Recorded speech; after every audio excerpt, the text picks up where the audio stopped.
Robert Kirk nos dice, literalmente, que si de todos los libros que se han escrito sobre estos temas, solamente el 10% fuera verdad, ya hay un 10% que podría ser verdad. ¿Qué quiere decir? Que hay tanta información que aunque la hayamos deformado debería haber una base real, porque hay tanto y en todas las culturas sobre esos seres ocultos que vivirían junto a nosotros, esa humanidad paralela que evoluciona con nosotros, pero que es distinta, que tenemos cosas en común y otras muy diferentes. Y nos cuenta otra historia, esta vez inglesa. Dice que los ingleses contaban que en la isla de Barry, si pegas el oído a alguna grieta del suelo, puedes escuchar el sonido de fuelles, de martillos y un sonido de trabajar en la forja. Según la leyenda, tiempo atrás, Merlín encantó a estos seres subterráneos que viven en aquella isla para hacerles forjar un montón de armas sin cesar. Se trataba de la guerra contra los anglos, sajones y otros pueblos invasores, y mientras Gran Bretaña era protegida por los britanos, liderados por un caudillo, Ambrosio Aureliano, quien sería realmente quien protegió a los britanos en lugar del famoso rey Arturo, que sería más mítico. Pues bien, Merlín encantó a estos subterráneos para que forjaran sin cesar armas y a su regreso desencantarlos, pero según esta leyenda Merlín murió en combate junto a Ambrosio Aureliano. Nunca regresó y estos pobres subterráneos se quedaron condenados a seguir forjando armas sin cesar y todavía continúan. También nos cuenta Kirk que según los videntes, tras obtener la segunda visión hay que hacer una de las más variopintas y extravagantes ceremonias. Por ejemplo, coger una cuerda de crin que haya sido utilizada para fijar un cadáver a la camilla o tabla en la que fuera fijado para transportarlo, y esta cuerda de crin habría que enrollársela alrededor de la cintura de un extremo a otro. Después el vidente tendría que agacharse y mirar entre sus piernas, por debajo de sus propias piernas, al nivel de la rodilla, hasta que viera venir un cortejo fúnebre o viera a unas personas cruzar de una parcela a otra de terreno. O también podía mirar a través de uno de los agujeros de los nudos de un abeto. Pero nos cuenta que si haciendo estas ceremonias el viento cambiaba de dirección, la vida del vidente corría grave peligro si todavía llevaba puesta esta cuerda de crin. También nos cuenta Kirk un método que se usaba en la época para que con la ayuda de los videntes las personas que no tenían segunda visión pudieran tener una visión fugaz de estos seres, de estos fairies. La persona que así lo deseara tenía que poner uno de sus pies sobre uno de los pies del vidente y tenía que el vidente ponerle la mano sobre la cabeza, como si lo agarrara. Y por último, la persona tenía que mirar por encima del hombro derecho del vidente. En ese momento vería venir hacia él de todas las direcciones un montón de fairies, con el aspecto de hombres fornidos y furiosos que corren hacia él. La persona entonces sufría tal ataque de terror que a menudo se quedaba sin habla o incluso las piernas no lo sostenían del pánico sufrido tras verlo. Y según nos dicen, estos serían los guardianes del umbral, como los dragones, el vídeo que hice de los dragones, un tipo de seres que toman distintas formas, pero que a menudo aparecen en todas las tradiciones ocultas. Son los seres que no nos dejan ver los misterios, lo que hay más allá. Ellos los protegen lo que debe seguir siendo invisible, y por eso van furiosos hacia aquel que ha intentado ver más allá. Nos cuenta Kirk que la segunda visión podía ser concedida a los humanos tanto por buenos como malos espíritus, que los videntes enseñaban a sus alumnos que, igual que unos animales ven mejor que otros, los poseedores de la segunda visión tenían una visión más evolucionada del ojo humano. Habían pasado como a un siguiente paso evolutivo. También les decían que los antiguos profetas bíblicos tenían estos dones, podían ver lo invisible. Todo esto le explicaban a sus alumnos.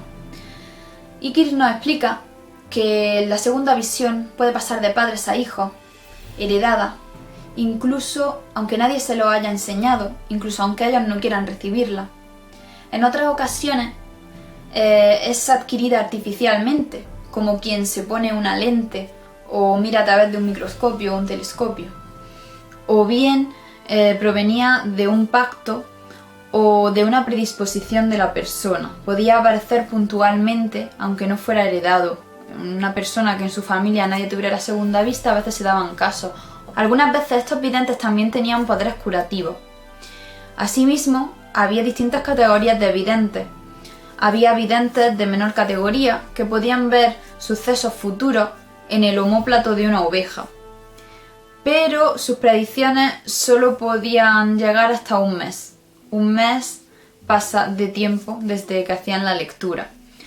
Además, esa oveja no debía haber sido tocada por ningún hierro, porque como ya hemos dicho, el hierro estropeaba todo lo que tenga que ver con este tipo de poderes. Aunque Kirk nos dice que la mayoría de personas que tenían la segunda vista eran hombres, también nos cuenta la historia de una mujer famosa por su sabiduría y su conocimiento de las premoniciones. Vivía en una isla de las Hébridas. Cuando esta isla fue atacada por el enemigo y tomada, los enemigos le preguntaron a esta mujer, algunos de ellos, que cómo era posible que con su fama no hubiera sido capaz de prever que ellos estaban llegando a la isla. La mujer dijo que muchas horas antes de que ellos llegaran, o ni siquiera de que ellos avistaran la isla, ella los había visto. Pero su visión no le quedaba clara, no sabía decir si el barco que se acercaba era amigo o enemigo. Y también le parecía curioso que los veía de espaldas, como si se estuvieran alejando de la isla en lugar de llegar. Fue curioso, porque la barca en la que tomaron la isla había sido robada previamente a habitantes de la isla, de ahí la confusión de si era un barco amigo o enemigo. Y estaban remando de espaldas a la isla, con lo cual, como en tantos otros casos, la vidente pudo ver lo que iba a suceder, pero no supo interpretarlo, porque las visiones son muy ambiguas. Para acabar la primera parte del libro, Kirk nos aporta 6 casos de personas que él conoció de primera mano y que nos aportarían pruebas a que los casos de segunda vista son reales. Todo este tipo de casos y de segunda vista y de los fairies. El primer caso que nos cuenta es de una mujer que vivía en una comarca cercana a la suya y que había sido raptada tras su parto, tras tener a su bebé, había sido raptada por los fairies. Dejaron un doble falso que languideció y murió, como era lo común, y ella pues llegó a una de estas casas de los fairies. Pero 2 años después de su supuesta muerte, de haber sido enterrada, regresó y su marido pudo comprobar que era su esposa por cosas personales que solo conocía ella, etc. Ella le contó pues lo de siempre, que había estado en una casa con unas habitaciones muy grandes, que ella no podía ver la salida ni qué hacían los demás, que la luminosidad no sabía de dónde venía, la luz de la casa, no se veían lámparas ni nada que pudiera producir aquella luz. Y sin embargo un día se puso un ungüento en el ojo, pudo ver a los demás habitantes de la casa y fue entonces cuando de un soplido le cegaron aquel ojo. Así que esta mujer había perdido la visión en un ojo. Otro caso que nos cuenta Kirk es de una mujer que él pudo entrevistar junto a otro clérigo. Esta mujer tenía un problema y es que apenas comía y sin embargo seguía viva, a veces ni siquiera comía. Y su familia también lo atestiguó. Le pasaba esto y siempre andaba melancólica desde hacía varios años. Le sucedió que pasó una noche entera en el campo a la intemperie porque necesitaba buscar a algunas de sus ovejas que había perdido, y estando de noche en el campo pudo hablar con unos cuantos desconocidos, gente que ella no conocía. Estuvieron conversando y ella se quedó dormida. Cuando despertó antes del amanecer, vio que no seguía en el mismo sitio donde ella se había quedado dormida. La habían transportado a otro lugar. Desde aquel día, bueno, poco después de aquello, dio a luz a un hijo, tuvo un hijo, y desde entonces apenas comía, no tenía apetito, y además siempre andaba melancólica y casi nunca reía. Una mujer se quedó con un carácter muy extraño desde aquel encuentro con esos desconocidos. También nos cuenta la historia de un hombre que era muy incrédulo, que no creía en la segunda vista, y un vidente quiso ponerlo a prueba delante de un gran grupo de testigos. Y bueno, lo que hizo fue el método este que hemos explicado antes, de mirar por encima del hombro del vidente, y el incrédulo vio tal cantidad de estos seres que, aterrorizado, perdió el habla, le costaba respirar y casi muere del susto. Tanto que sus piernas no le sostenían, y los demás vecinos que habían estado allí de testigos tuvieron que llevarlo a casa, porque el hombre no era capaz ni de andar. También nos cuentan la trágica historia de un vidente que estaba en una taberna. Llegó un grupo de personas y nada más entrar en la taberna este grupo, él salió del local, salió corriendo. Le preguntaron que por qué salía y él dijo que uno de los hombres que iba en ese grupo iba a morir a los 2 días. El hombre al que había dicho que iba a morir, al saber lo que había dicho el vidente, salió fuera de la taberna y lo mató, asesinó al vidente, furioso. Y este hombre fue ajusticiado 2 días después por haber matado al propio vidente, que había visto el futuro, había visto lo que iba a suceder, y por eso intentaba huir de allí.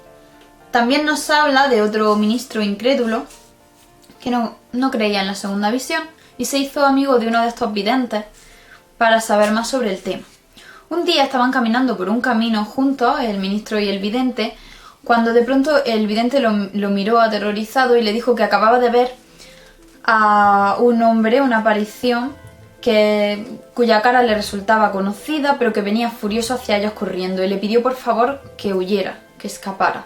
El vidente salió corriendo, pero el ministro no le hizo caso. Momentos después, ambos salieron disparados por los aires, muy lejos, por un fuerte golpe que al caer los dejó lisiados de por vida. Cuando el ministro estaba siendo trasladado a su casa herido, las campanas doblaban por un muerto, un difunto, y el hombre que acababa de morir no era sino el mismo cuyo doble había visto el vidente media hora antes caminando por aquel estrecho camino. Había sido una premonición de la muerte de aquel hombre, o tal vez el cuerpo astral del hombre que estaba próximo a morir. Por último, nos cuenta una anécdota divertida. Estando allí en Escocia, un vidente en un banquete junto a otros amigos, de pronto ladeó la cabeza y se apartó. Le preguntaron que por qué hacía aquello, y él dijo que un amigo concreto, cuyo nombre dio y que estaba en aquel momento en Irlanda, le había amenazado con lanzarle a la cara un plato de mantequilla. El caso es que los que estaban en la reunión apuntaron la fecha y la hora y el nombre de aquel amigo, lo localizaron y le escribieron a Irlanda para ver si aquello era cierto. El amigo constató que, sabiendo que su amigo de Escocia era vidente, había hecho como que le lanzaba un plato de mantequilla porque sabía que lo vería. Este caso hizo que los testigos discutieran mucho sobre el tema, porque decían que, por muy vidente que fuera, no podría haber visto un objeto tan pequeño, un gesto tan rápido y en un lugar tan lejano. Pero el caso es que no deja de ser curioso que así sucediera. Y bueno, así acaba aquí la primera parte del libro. Después, en la segunda parte, nos relata más casos de segunda visión, de premoniciones, pero eso lo dejamos para otro vídeo porque ya nos hemos extendido suficiente. Para acabar, os voy a contar lo que sucedió a Kirk al final de su vida. Pues bien, él escribió La Comunidad Secreta entre 1691 y 1692. Y ese mismo año, 1692, cuando acababa de escribir este libro, él, el 14 de mayo de ese año, no podía dormir. Así que, al parecer, salió de casa y se fue de noche a dar una vuelta por los alrededores hasta un lugar llamado Fairy Knowe, una de estas colinas de hadas, colinas de fairies que hemos hablado antes. Y estando allí, sufrió al parecer un ataque de apoplejía y murió en el acto. Es aquí cuando comienza la leyenda. Unos dicen que en aquel momento la tierra se abrió y Kirk fue transportado al mundo subterráneo sobre el que tanto había escrito. Otras versiones de la leyenda dicen que su cuerpo fue sustituido por uno de estos dobles falsos y que asimismo fue trasladado posteriormente al mundo subterráneo, donde estaría cautivo. El caso es que fue encontrado un cuerpo y fue enterrado en Aberfoyle, donde todavía hoy día puede visitarse su tumba. Y no acaba ahí la leyenda. La leyenda nos cuenta que se apareció un poco después a uno de sus familiares y que le dijo que debía pedirle a un primo común a ambos que el día del bautizo de su hijo póstumo, la mujer de Kirk dio a luz a un hijo cuando él ya había muerto, pues el día del bautizo de su hijo, él se aparecería sobre el altar. Y en aquel momento, su primo debía lanzarle su dirk, un tipo de daga que usaban los montañeses escoceses, para así liberarlo. La aparición de Kirk no le explicó si era para matarlo realmente y librarlo del mundo subterráneo, o si era para romper algún tipo de encantamiento, dado que la daga estaba hecha de hierro. El caso es que estos detalles no importaron, porque llegado el momento, cuando se apareció Kirk en la iglesia, su primo no reaccionó a tiempo, no lanzó la daga, y la leyenda nos cuenta que Kirk sigue cautivo en el mundo subterráneo. Esta creencia en esta leyenda pervivió hasta el siglo XX, y Catherine Briggs, la folclorista, nos cuenta que incluso hasta la Segunda Guerra Mundial todavía había gente que contaba esta leyenda. Es muy curioso porque en la época se corrieron todos estos rumores porque se creía que quien divulga los secretos de los elementales corre el peligro de molestarlos y finalmente, al final de su vida, la gente que los estudia suele acabar siendo recogida por estos seres que lo llevan a su mundo, donde encontrarán su nuevo hogar. Y bueno, esto es todo por hoy y espero que os haya gustado. Nos vemos en el siguiente vídeo y cuidado con los fairies.